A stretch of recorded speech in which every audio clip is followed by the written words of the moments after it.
स्वागत है आपका ट्यूलिप टॉक्स पर। और आज हम बात करेंगे व्हेन द फोन रिंग्स के एपिसोड 3 एंड 4 की। तो यहाँ पर मैं वापस से आपको हिंदी में एक्सप्लेन करने वाली हूँ episode number 3 and 4 of the K drama when the phone rings. अगर आपने एपिसोड नंबर 1 और 2 पे मेरा एक्सप्लेनेशन नहीं देखा है तो मैं उसका लिंक डिस्क्रिप्शन में और कमेंट्स में डाल दूँगी, प्लीज़ आप वहाँ से जाकर देख सकते हैं। तो एपिसोड नंबर 3 की शुरुआत वहाँ से होती है जहाँ पर उनकी लास्ट फ़ोन पर बात हुई थी, लाइक हीरो और हीरोइन की लास्ट जो फ़ोन कॉल पर बात हुई थी वहाँ से। और फिर उनके ऑफिस में जो बम विस्फोट हो जाता है वहाँ से। तो हमें दिखाता है कि एक्चुअल में वहाँ पर क्या हुआ था, क्योंकि एपिसोड 2 में तो हमने सिर्फ इतना देखा था कि हीरोइन बात कर रही होती है, उसे बम की आवाज़ सुनाई देती है। पर एक्चुअल में क्या हुआ था कि उनके पास एक पिज़्ज़ा का बॉक्स आता है। उन्हें नहीं पता था कि किसने ऑर्डर करा है, पर वो जैसे ही उसे खोलते हैं वहाँ पर एक्सप्लोजन हो जाता है, विस्फोट हो जाता है। फिर उसके बाद जब वो सीसीटीवी फुटेज वगैरह उसकी देखते हैं कि कौन आया था, क्या था, तो फिर से देखते हैं कि एक ब्लैक कपड़ों में मास्क्ड मैन था जो कि पिज़्ज़ा का बॉक्स लेकर आता है। और उसे ये पता था कि बाद में सीसीटीवी जो फुटेज है वो देखी जाएगी। तो वो वहाँ पे कैमरा के अंदर ऐसे करके और उनको वो प्रोवोक करने की कोशिश करता है कैमरे को देख के कि even if you will see this footage, आप मेरा कुछ नहीं बिगाड़ सकते। ये एक इनडायरेक्ट मैसेज वहाँ दे रहा होता है। तो अब उन्हें ये पता लग जाता है कि इसमें 2 लोग इन्वॉल्व हैं, क्योंकि जब वो किडनैपर से फ़ोन पर बात कर रहा था उसी दौरान में एक और आदमी लेकर आता है पिज़्ज़ा का बॉक्स और वहाँ पर एक्सप्लोजन हो जाता है। तो उन्हें पता लग जाता है कि कम से कम इसमें 2 लोग तो इन्वॉल्व हैं ही हैं। फिर हम आते हैं उस सीन पर जो हमने एपिसोड नंबर 2 के एंड में छोड़ा था, जब हीरो घायल अवस्था में हीरोइन के पास आता है ये चेक करने के लिए कि किडनैपर ने जो पिक्चर्स भेजी थी वो हीरोइन की हैं या नहीं। पर वो अल्टीमेटली चेक नहीं करता, और वो क्योंकि अपने रिलेशनशिप में ट्रस्ट को बनाए रखना चाहता है। इसके बाद जो हीरो का एक असिस्टेंट है जो कि उसके प्रति बहुत ही लॉयल दिखाया हुआ है, वो उसको फ़ोन करके बताता है कि पुलिस के पास पिछले 6 महीने से ऐसे ही किसी एक्सप्लोजन्स के केसेस आते रहे हैं और पुलिस ये पता लगाने की कोशिश कर रही है कि उसके पीछे कौन है। हालांकि हीरो ये कहता है कि ये उससे जुड़ा हुआ नहीं है, हमें इसे इंडिपेंडेंटली ही डील करना चाहिए और हमें इसे इसमें पुलिस को इन्वॉल्व नहीं करना चाहिए। तो पुलिस को इन्वॉल्व अभी भी नहीं करते हैं। ड्रामा में बीच में हमें ये भी दिखाया जाता है कि हीरो हीरोइन के जो पेरेंट्स हैं उनके बीच की बॉन्डिंग कैसी है। तो इसमें दिखाया गया है कि दोनों के जो फादर्स हैं, मतलब हीरोइन के स्टेप फादर, क्योंकि उसके रियल फादर तो मेंटल हॉस्पिटल में हैं, तो हीरोइन के स्टेप फादर और जो फादर हैं वो दोनों की बॉन्डिंग बहुत अच्छी है। They are like very best friends. पर दोनों की मदर की बिल्कुल नहीं बनती। उनकी राइवलरी ऐसी है जैसे कि आपने इंडियन टीवी सीरियल्स में देखी हुई है, चीज़ों में उनके बीच में बहस हो रही है और वो एक दूसरे को नीचा दिखाने की कोशिश कर रहे हैं। तो इस तरह का एक रिलेशनशिप दोनों के बीच में दिखाया है। इसी में साथ में हमें ये भी दिखाया है कि हीरोइन जब सो रही होती है तब उसको एक नाइटमेयर आता है, जो कि एक्चुअल में उसके साथ बचपन में हो चुका है कि वो बोल सकती थी पर उसकी मदर उसको चुप करवा देती है। कहती है तुम्हें आज से नहीं बोलना है, हम ये बोलेंगे तुम्हारे साथ एक हादसा हुआ, तुम्हें शॉक के अंदर अब तुम नहीं बोल पा रही हो। आई डोंट नो कैसी माँ है ये, बट के ड्रामा में ऐसी माँ है जो अपनी बेटी का बोलना बंद करवा देती है। जो इतने बड़े न्यूज़पेपर एजेंसी का जो मालिक है उसके साथ उसको थोड़ा सा सिंपैथी मिल सके, उन दोनों को, माँ बेटी को। हमें ये पता चलता है कि हीरोइन के साथ ऐसा कोई ट्रॉमा एक्चुअल में हुआ ही नहीं था। उसकी माँ ने एक ऐसी स्टोरी बना के सबको दिखाई है। थोड़ा सा इसमें ह्यूमर एलिमेंट डालने के लिए एक खट्टी मीठी सा रिलेशन हमें देखने को मिलता है। जो हीरो का मोस्ट ट्रस्टेड असिस्टेंट है जिसके साथ वो रेगुलरली बात करता है, जो उसे रेगुलर बेसिस पे अपडेट दे रहा है, प्लस जो उसके प्रेसिडेंशियल स्पोक पर्सन का जो ऑफिस है, उसका जो हेड है, उनके बीच में। तो उसका वो असिस्टेंट और वो हेड के बीच में थोड़ी थोड़ी नोकझोंक चलती रहती है to get the attention of hero.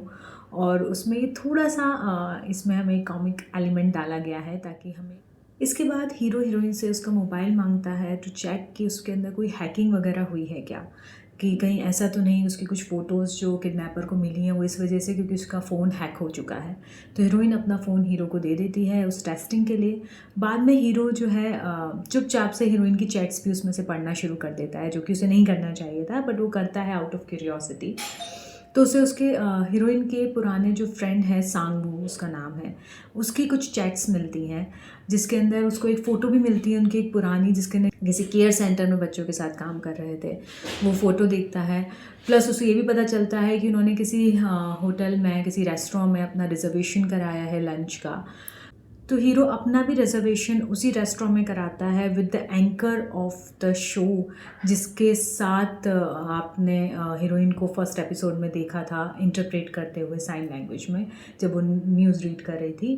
तो इसके बाद जब हीरो रेस्टोरेंट में जाता है हीरोइन का पीछा करते हुए, मोस्ट ऑब्वियसली वो पीछा ही कर रहा था, तब उसे वहाँ पर जिस टेबल पे हीरोइन खाना खा रही होती है वहीं जाकर बैठ जाता है with that anchor and his friend सांगू।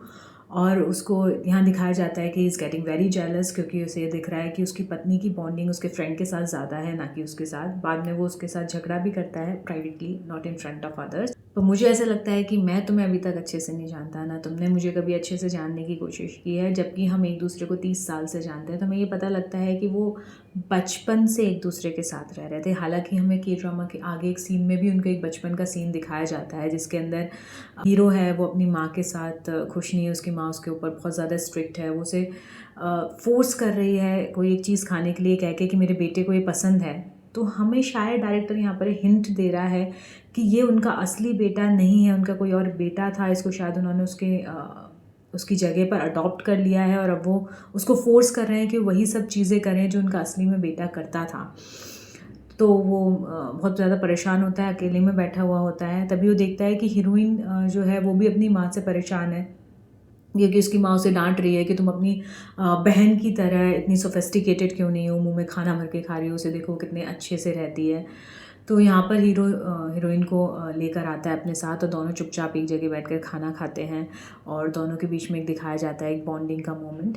तो हमें पता चलता है कि हीरो हीरोइन एक दूसरे को बचपन से जानते थे, और तो कहीं ना कहीं हीरो की शुरुआत से हीरोइन के साथ एक सिंपैथी रही है, जो कि डायरेक्टर हमें यहाँ दिखा रहे हैं। बीच में हीरो के ऑफिस के पास एक और धमाका होता है, और यहाँ पर जो हीरो का असिस्टेंट है वो उसे पकड़ लेता है, जो आदमी ने धमाका किया है वो फिर से वही ब्लैक कपड़े पहना हुआ मास्क्ड पर्सन है। और उन्हें पता चलता है जब वो उसको पुलिस के हवाले करते हैं कि ये वही पर्सन है जिसको पुलिस 6 महीने से ढूंढ रही थी, जो यहाँ वहाँ विस्फोट कर रहा था। उसके घर पर भी बहुत सारे एक्सप्लोसिव मिलते हैं। तो यहाँ पर हाँ, जब हीरो को असिस्टेंट बताता है कि हमें वो एक आदमी मिला है, और उसने कुछ समय पहले जो हमारे ऑफिस में जब विस्फोट हुआ उसके कुछ समय पहले एक छोटी सी जगह पर विस्फोट किया हुआ था, जहाँ पे कोई किसी को कुछ हानि नहीं हुई, सिर्फ कुछ। तो यहाँ पे हीरो शक करता है कि मे बी ये उन्होंने जो है एक एक्सपेरिमेंट करके देखा था हमारे ऑफिस में करने से पहले। तो ये तो वो आदमी नहीं है जिसने हमारे यहाँ किया, पर मे बी ये उसकी मदद कर रहा है। और यहाँ पर एक सीन में डायरेक्टर हमें दिखा भी देता है कि यस, जो मेन किडनैपर है वो इस आदमी के साथ मिलकर विस्फोटक सामग्री जुटा रहा था, और एक्सप्लोशन कैसे करना है उसको वो लोग टेस्टिंग कर रहे थे। तो हीरो की ये थ्योरी सही साबित होती है। जब हीरो सांगवू के ऊपर इन्वेस्टिगेशन करवाता है तो उसे पता चलता है कि उसका एक यूट्यूब चैनल है जहाँ पे वो फिटनेस के ऊपर बात करता है, और बहुत सारी क्राइम स्टोरीज़ को भी कवर करता है। इसके बाद हमें बताया जाता है कि जो सांगवू है वो एक HBC जो चैनल है जिसके अंदर हीरोइन भी काम करती है एज एन इंटरप्रेटर, और उसके अंदर वो एंकर भी काम करती है। तो वहाँ पर वो गया हुआ है, अब उनके साथ कोलैबोरेट करके एक शो बना रहा है जिसके अंदर वो एक क्राइम सीरीज़ वगैरह को, क्राइम स्टोरीज़ को डिस्कस करेंगे। तो वहाँ पर जो एंकर है वो सांगवू से पूछती है कि क्या कोई ऐसी स्टोरी है जो अभी तक तुमने अपने चैनल पर नहीं दिखाई है, पर वो एक बहुत ही क्लासिक स्टोरी है जो हम यहाँ अपने चैनल पर डिस्कस कर सकते हैं, मतलब इस HPC नेटवर्क पर डिस्कस कर सकते हैं।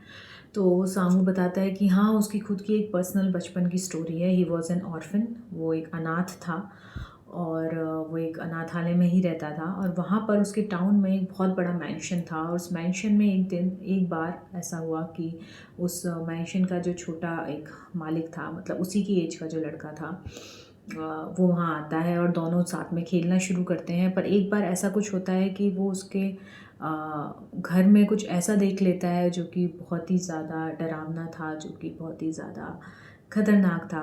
हालांकि वो चीज़ क्या थी वो वहाँ पे मेंशन नहीं करता, तुरंत वहाँ से उठ के चला जाता है। हो सकता है कि वो मेंशन उसी का हो, हीरोइन का हो या हीरो का कुछ हो, मतलब कहीं ना कहीं उसकी स्टोरी हीरो हीरोइन के साथ पास्ट में जुड़ी हुई है। हीरोइन इसके बाद हीरोइन अपने ऑफिस जाती है और वहाँ पर अपने बॉस से डिस्कस करती है कि क्या उसे अप्लाई करना चाहिए प्रेसिडेंट के ऑफिस में एज एन इंटरप्रेटर, जहाँ पर वो हीरो के साथ ही काम करेगी क्योंकि hero is the presidential spokes person. जो वहाँ पर वो बोलेगा उसको हीरोइन को इंटरप्रेट करना होगा। ऑफिस से और वापस अपनी कार में जाकर बैठती है गैराज में, तब अचानक से उसकी कार फिर से हैक हो जाती है, उसके डोर खुलने फिर से बंद हो जाते हैं। रेडियो के ऊपर अनाउंसमेंट होती है कि किडनैपर के नंबर से ये रिक्वेस्ट हमें आई है इस गाने की, और उस गाने के थ्रू किडनैपर इनडायरेक्टली हीरोइन के पास एक मैसेज देता है कि you should call hero today, कि आप उसी टाइम पर जिस टाइम पर वो रोज़ हीरो को रात में कॉल कर रही है उसे फिर से हीरो को कॉल करना है। ये मैसेज हीरोइन पिक कर लेती है, वो डर जाती है, घर जाती है। तो जब हीरोइन हीरो को फ़ोन लगाती है वो उससे कहती है कि तुम हीजो को छोड़ दो, हीजो हीरोइन का जो नाम है, कि तुम हीजो को क्यों नहीं छोड़ देते। तो हीरो कहता है कि वो उसे कभी नहीं छोड़ने वाला है। तो अब हीरोइन ये सोच लेती है उसे हीरो को अब और कोई फ़ोन नहीं लगाना है, तो फ़ोन उठा के कचरे के डब्बे में फेंक देती है। इसके बाद हमें दिखाया जाता है कि जो किडनैपर है वो मेंटल हॉस्पिटल में जाकर उसके जो पिता हैं उसको किडनैप कर लेता है, और हीरोइन को उसके पिता के फ़ोन से ही फ़ोन करता है, वीडियो कॉल करता है और उसको उन्नी बुलाता है, लाइक सिस्टर। हमें ये नहीं पता कि उसका रिलेशन क्या है, बट ये हो सकता है कि क्योंकि उसके जो स्टेप फादर थे उसके दो बच्चे थे, उसकी बड़ी बहन थी जिसके साथ हीरो की शादी होने वाली थी पर वो कैंसिल हो जाती है, और एक उसका भाई भी था, तो मे बी ये उसका भाई है। और मैं यहाँ पे सिर्फ ये गैस कर रही हूँ, it's not in the drama. तो वो उस किडनैपर का फ़ोन आता है और वो उसको सिस्टर बुलाता है और कहता है कि you are suppose to call hero और you are suppose to keep calling him, वरना मैं तुम्हारे पिता को हर्ट करूँगा। और वो उसको डराने के लिए एक दांत भी दिखाता है खून में सने हुए, टूटे हुए दांत किसी के निकाले हुए, और जिसको देख के हीरोइन बहुत ज़्यादा डिस्टर्ब हो जाती है। वो भाग कर जाती है अपने पिता को देखने के लिए, तो पता चलता है कि वो दांत वगैरह नकली थे, किसी जानवर का खून और किसी जानवर के दांत थे। पर वो बहुत ज़्यादा अपने पिता की सिक्योरिटी के लिए डर जाती है। बाद में जब पुलिस वाले उसको लेकर लौट रहे होते हैं हीरोइन को वापस उसे छोड़ने के लिए, तो वो रास्ते में उसे एक पैनिक अटैक आता है। वो कार का दरवाज़ा खोलकर बाहर चली जाती है और बहुत ज़ोर ज़ोर से रोने लगती है कि वो कहाँ फंस गई है। इसी में हमें दिखाया जाता है कि हीरो की एक दमदार एंट्री होती है। वो कार, एक बहुत बड़ी कार में वहाँ से आ रहा होता है, उसके आगे भी पुलिस की मोटरसाइकिल चल रही होती है, पीछे भी चल रही होती है। वो उतर के आता है, पुलिस वाले भी बहुत ज़्यादा कॉन्शियस हो जाते हैं कि कौन आया है। फिर उसको हीरो को देख के पहचान जाते हैं क्योंकि he was like a celebrity. यहाँ पर एपिसोड नंबर 3 एंड हो जाता है। अब हम बात करेंगे एपिसोड नंबर 4 की। तब तक प्लीज़ चैनल को लाइक कर दीजिए और सब्सक्राइब कर दीजिए। तो एपिसोड नंबर 4 की शुरुआत होती है कि हीरो के पास कॉल आता है मेंटल हॉस्पिटल से कि आपका नंबर जो है वो इमरजेंसी कॉन्टैक्ट लिस्ट में था, और वो पूरी बात बताते हैं कि क्या क्या हुआ हीरोइन के फादर के साथ, मतलब उसके फादर इन लॉ के साथ। और फिर उसके बाद वापस हम उसी सीन पर आते हैं जहाँ पे एपिसोड नंबर 3 एंड हुआ था कि हीरो हीरोइन को लेने आता है, बीच रास्ते में ही पुलिस वालों से लेकर उसे वापस चला जाता है। पुलिस वालों से कहता है कि खुद आएगा पुलिस स्टेशन और रिपोर्ट फाइल करेगा इस इंसिडेंट के बारे में। इसके बाद हीरो हीरोइन को लेकर एक होटल में आता है और हीरोइन जब पूछती है कि हम यहाँ क्यों आए हैं, तो हीरो उसे बताता है कि वो शायद भूल गई है कि उसे आज उसके पेरेंट्स के साथ लंच करना है क्या डिनर करना है। तो वो लोग वहाँ पर जाते हैं। हीरो हीरोइन से कहता है, उसके लिए खाना मंगवा देता है, कहता है तुम आराम करो, बाद में आ जाना, मैं पहले चला जाता हूँ। तो हीरो पहले जाता है अपने पेरेंट्स के साथ। वहाँ में दिखाया जाता है कि उसके पेरेंट्स ने उसे इसलिए बुलाया है खाने पर ताकि वो डिस्कस कर सकें कि जो उसका प्रेसिडेंशियल कैंपेन आने वाला है उसके फादर का, हीरो के फादर का, उसमें हीरो उसकी मदद करे क्योंकि ऑलरेडी बहुत फेमस है और बहुत ही फेमस फिगर है। अगर वो उसको प्रमोट करेगा अपने फादर को तो उसको बहुत ज़्यादा फ़ायदा होगा इलेक्शन में। तो हीरो जब वहाँ जाता है वापस, जब उसके पिता ये वाली बात शुरू करते हैं, सीधे मना कर देता है। उन दोनों के बीच में बहुत झगड़ा होना शुरू हो जाता है, मतलब बहस होनी शुरू हो जाती है। इसके बाद हीरोइन वहाँ आती है और फिर उसके जो इन लॉज़ हैं, हीरोइन के इन लॉज़ जो मतलब हीरो के जो मदर एंड फादर हैं, वो उसको बहुत कुछ सुनाते हैं। गूंगी लड़की दे दी है जो हमारी प्रेसिडेंशियल इलेक्शन में भी किसी काम की नहीं है। उसे पूछते तुम किस काम की हो, तुम किस लिए यहाँ पे। They are very harsh and very mean to heroine, जो कि हीरो को नहीं अच्छा लगता। उसके बाद हीरो को बहुत ज़्यादा गुस्सा आता है, हीरोइन का हाथ पकड़ता है और सीधे वहाँ से बाहर निकल जाता है। उसके बाद वो होटल रूम में हीरोइन से ये भी पूछता है कि कोई ऐसी चीज़ है जो तुम्हें मुझे बता देनी चाहिए, क्योंकि हो सकता है कुछ समय बाद यही चीज़ें चलती रहें तो मैं पुलिस को बताऊं, पुलिस तुम्हें इंटेरोगेट करे, उससे अच्छा है कि तुम मुझे सारी बातें पहले से बता दो। पर हीरोइन कुछ भी नहीं बताती। इसके बाद हमें दिखाया जाता है कि हीरो अपने फादर इन लॉ का हॉस्पिटल चेंज कर देता है। वो एक बहुत ही अच्छे लग्जरी हॉस्पिटल में उनको रख के जाता है और उसको विश्वास दिला के जाता है कि he is gonna take good care of him and his daughter, कि मतलब हीजू का और उसके फादर का बहुत अच्छे से ध्यान रखेगा। तो यहाँ हमें दिखाया जाता है कि हीरो की एक सॉफ्ट साइड भी है, और जब ये हीरोइन को पता लगता है तो उसको भी ये बात जानकर बहुत खुशी होती है। हालांकि कुछ समय बाद हीरोइन को ये पता चलता है कि उसकी बड़ी बहन आ चुकी है, और हमें पास्ट का एक हीरो का डायलॉग याद दिलाया जाता है कि हीरो ने शादी के टाइम पर जब वो हीजू के साथ शादी कर रहा था, हीरोइन के साथ शादी कर रहा था, तो उसको ये बोला था कि जब भी जो रिंग है तुमने बोरोड रिंग पहन रखी है, मतलब it belong to her sister, और जैसे ही इसकी मालिक वापस आ जाएगी, मतलब उसकी बड़ी सिस्टर वापस आ जाएगी, उसे ये वापस देनी होगी। इसके बाद हीरो यूरी को फ़ोन लगाता है, दैट एंकर गर्ल, कि जो सांगवू है, जो हीरोइन का फ्रेंड है, उसके बारे में तुम्हें कुछ भी पता है क्या। तो वो उसे बताती है कि उसे दो चीज़ें पता है कि एक तो वो ऑर्फन है और एक वो कहाँ रहता है, क्योंकि दोनों एक ही लोकेलिटी में रहते थे। तो हीरो को याद आ जाता है कि हाँ, उसने वो जो दोनों की फ़ोटो देखी थी हीरोइन के फ़ोन में, that was in front of some orphanage only. तो उसे पता चल जाता है कि वो उस ऑर्फनेज से शायद था। वो अपने असिस्टेंट को बोलता है कि प्लीज़ इसके बारे में और पता करो, और उसके बाद हीरोइन का फ़ोन आता है उसके पास एज ए किडनैपर, और वो उससे बोलती है कि अब मुझे पता चल गया है तुम्हें हीजो को क्यों छोड़ देना चाहिए, जो कि लास्ट कॉल में हीरो ने उससे पूछा था कि मैं क्यों छोड़ दूँ, मैं नहीं, तुम्हारे जैसे आदमी के लिए मैं नहीं छोड़ना चाहता हूँ। तो बोलती है क्योंकि क्या पता तुम्हारी बड़ी जो हीरोइन की बड़ी बहन है वो आ जाए, तो तुम्हें उसे छोड़ना ही पड़ेगा। तो जो हीरो है वो रिवील करता है कि नहीं, मैं तब भी नहीं छोड़ सकता हूँ, क्योंकि मैंने ऑलरेडी उसके साथ एक पैक्ट कर रखा था, मतलब हीरोइन की बड़ी बहन के साथ एक डील की थी। हीरोइन गेट्स कंफ्यूज्ड कि वो क्या डील थी, वो फ़ोन काट देती है, वो सोचने लगती है वो क्या डील थी जो दोनों ने करी थी, जो कि हमें पहले ही डायरेक्टर बता चुका है कि शायद उसने ये डील करी थी कि वो कंस्ट्रक्शन कंपनी के उस मालिक के साथ शादी ना हो हीरोइन की, और वो स्विच कर दिया जाए ब्राइड्स को। तो इस डील को वो मेंशन करता है, पर हीरोइन को उसके डिटेल्स नहीं पता, और वो कन्फ्यूज़न में ही रहती है कि वो डील क्या है। इसके बाद हमें दिखाया जाता है कि हीरोइन जो है सेलेक्ट हो चुकी है फाइनलिस्ट की लिस्ट में for the office of the president as an interpreter, और अब उसका इंटरव्यू है। तो वहाँ पर जब वो अपने इंटरव्यू देने के लिए जाती है, तो उसको जो प्रेसिडेंशियल स्पोक पर्सन है, मतलब जो उसके पति हैं, उनकी वीडियो दिखाई जाती है, और बोला जाता है कि वहाँ पे वीडियो चल रही है, आपको लाइव यहाँ पे इंटरप्रेट करना है फॉर अस। क्योंकि हीरोइन पहले बहुत बार प्रैक्टिस कर चुकी होती है हीरो की वीडियोस के साथ, तो उसको लिए तो ये it was a piece of cake for her, उसके लिए तो बहुत आसान चीज़ थी। तो वो आराम से ये चीज़ कर देती है। हीरो भी उसकी ये रिकॉर्डिंग अपने ऑफिस में बैठकर देख रहा होता है, तो एक चीज़ नोटिस करता है कि even before he say anything, अगर वो कुछ इससे पहले कि वो बोल भी रहा होता है, हीरोइन उसको पहले इंटरप्रेट कर देती है एज इफ़ शी न्यू कि क्या होने वाला है, क्या वो बोलने वाला है। तो वो ये चीज़ के लिए बोलने के लिए वहाँ पर इंटरव्यू जहाँ हो रहा होता है उस जगह पर जाता है, और ये चीज़ पॉइंट आउट करता है कि क्या तुम्हें पहले से स्पीच पता थी। तो हीरोइन जो है अपनी साइन लैंग्वेज में बोलती है कि हाँ, मुझे पहले से पता थी। बगल में ही एक इंटरप्रेटर बैठी होती है जो हीरो को बताती जाती है कि हीरोइन क्या बोल रही है। कहती है कि हाँ, मैंने आपकी सारी स्पीचेस को इनफैक्ट बिल्कुल रट रखा है, कि मतलब आप कुछ भी बोलोगे वो पहले ही कर देगी। उसने इतनी ज़्यादा प्रैक्टिस करी है, उसके सारे फेशियल एक्सप्रेशंस की, उसके बोलने के तरीके की, कितना वो मुंह खोलता है बोलते समय, क्या है वो ये भी बता देती है कि अगर आप क्या बोलने वाले हो उसको वैसे ही पता चल जाएगा।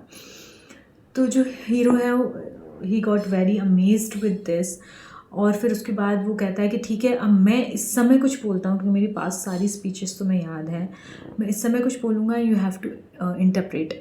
उसके अंदर हीरो जो है एक ऐसे कपल के बारे में डिस्कस करना शुरू करता है जो एक दूसरे के साथ हैं तो सही, पर एक दूसरे को जानते नहीं हैं, उनके बीच में ट्रस्ट भी नहीं है, उन्हें ऐसा लगता है कि क्या वो एक दूसरे को जानते हैं। तो इस तरीके से हीरो ऐसे दिखाते हैं कि वो आपस में एक दूसरे की ही बात कर रहा है, और हीरोइन जो है उसको भी आसानी से इंटरप्रेट कर देती है। हालांकि हीरोइन भी समझ जाती है कि वो क्या हिडन मैसेज देना चाह रहा है, और इसी के साथ हीरो वहाँ से उठ के चला जाता है इसके बाद हीरोइन के स्टेप फादर की न्यूज़ एजेंसी की 70th सेलिब्रेशन की पार्टी के अंदर जाते हैं, जहाँ पे अगेन हमें दिखाया जाता है कि हीरोइन की माँ उसके प्रति कितना रूड है, उसको उसकी कोई चीज़ पसंद नहीं आती, the way she is standing और ड्रेसिंग अप एंड ऑल। तो हमें दिखाया जाता है कि हीरो भी वहाँ पे पहुँचता है, हालांकि दोनों साथ में नहीं पहुँचते हैं। हीरोइन जो है अलग जाकर एक टेरेस के ऊपर बैठ जाती है और हीरो को फ़ोन लगाती है, जहाँ पर वो बहुत ज़्यादा दुखी होती है, रो रही होती है और वो अपनी फीलिंग्स के बारे में बात करना शुरू कर देती है थर्ड पर्सन में, कि हीरोइन को ये अच्छा नहीं लगता है, हीजू को ये अच्छा नहीं लगता है, ऐसा ऐसा ऐसे करके वो एक्चुअल में अपनी फीलिंग्स के बारे में बात कर रही होती है। वो अपनी फैमिली में हमेशा एक सप्लीमेंट्री पेज की तरह ही रही है अपनी बहन के लिए, कि बहन ने अगर ये शादी से मना कर दी तो जैसे सप्लीमेंट वहाँ जोड़ दिया गया। तो हीरो वहाँ पर हीरोइन की तारीफ़ करना शुरू करता है, मतलब किडनैपर को बोलना शुरू करता है कि ऐसा कुछ नहीं है, वो हमेशा से बहुत जेंटल और काइंड रही है, अगर लोग उसे समझ नहीं पाते तो उनकी गलती है, हमेशा से ग्रीडी लोगों के बीच में रही है, पर फिर भी उसने अपने आप को इतने अच्छे से मेंटेन किया हुआ है, like she is good enough for him, ऐसे करके वो बताता है। और इतना ये बोलते बोलते हीरो भी टेरेस पर आ जाता है और वहाँ पर वो देखता है कि हीरोइन अब फ़ोन पे बात करते करते उसकी तरफ पलटती है। हीरो को पता चल जाता है कि she is only the kidnapper. और यहाँ पर एपिसोड नंबर जो 4 है वो ख़त्म होता है। हालांकि हमें एक फ्लैशबैक का सीन्स के बाद और दिखाया जाता है, जहाँ पे हमें बताया जाता है कि हीरो को पहले से ही, इस फ़ोन कॉल के पहले से ही पता चल चुका था कि हीरोइन बोल चुकी है, क्योंकि जब हीरो जाता है पुलिस स्टेशन में उसके फादर की रिपोर्ट लिखवाने, जो कि पहले पुलिसमैन को प्रॉमिस करके आया होता है कि मैं आऊँगा, तब वहाँ पर पुलिसमैन उसे बताते हैं कि कार में ही हीरोइन को एक पैनिक अटैक आता है और वो बहुत ज़्यादा चिल्लाने लगती है। तो हीरो को लगता है कि वो चिल्ला कैसे रही थी, शी कैंट स्पीक। तब वो उसको एक सीसीटीवी फुटेज दिखाते हैं कार की डैश कैम की, कि देखो वो बोल रही थी। तो वहाँ हीरो देख लेता है, उसे पता चल जाता है कि वो बोल रही है, क्योंकि चिल्ला रही होती है कि कार खोलो, मुझे बाहर निकलना है एंड ऑल। तो यहाँ पर हमें पता चलता है कि हीरो को ये चीज़ पहले ही पता चल गई थी, पर कितना पहले पता चल गई थी हमें भी नहीं पता, और हीरो ने हीरोइन से कोई चीज़ क्यों नहीं बताया हमें ये भी नहीं पता। और हमें ये भी नहीं पता कि हीरो को क्या इस बात पे कब से शक हो गया था कि जो इंसान किडनैपर के रूप में उसे फ़ोन लगा रहा है वो उसकी वाइफ ही है। तो ये सब देखने के लिए हमें जाना पड़ेगा एपिसोड 5 के लिए। तो तब तक के लिए इतना ही। नेक्स्ट वीडियो तक के लिए आप प्लीज़ वेट कीजिए, मैं उसके बाद उसको फिर से आगे एक्सप्लेन कर दूँगी। अगर आपको वीडियो पसंद आया है तो please like share and subscribe, please support me. That's all for today, bye bye.